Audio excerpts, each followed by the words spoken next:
এই ভিডিওতে আজকে হ্যামস্টার কম্পিউটে মিনি গেমসের হ্যান্ডেল বাজার করে কীভাবে মুভমেন্ট করে কী আনলক করবেন সেটাই দেখিয়ে দিব আমি যেভাবে ভিডিও দেখাচ্ছি কয়েকবার আপনারা দেখলে আশা করি পারবেন।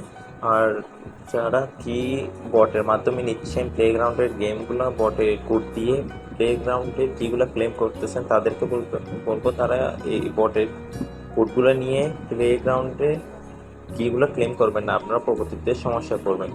গেম খেলে খেলে কীগুলো কালেক্ট করেন, আদারওয়াইজ কীগুলো নেওয়ার প্রয়োজন নেই, না হয় আপনার পরবর্তীতে সমস্যা পড়তে পারেন। এতদিন কষ্ট করার পরে যদি বাদ হয়ে যান তাহলে তো আসলে খারাপ একটা অবস্থা। আমরা গেমস খেলে কীগুলো কালেক্ট করার চেষ্টা করবেন।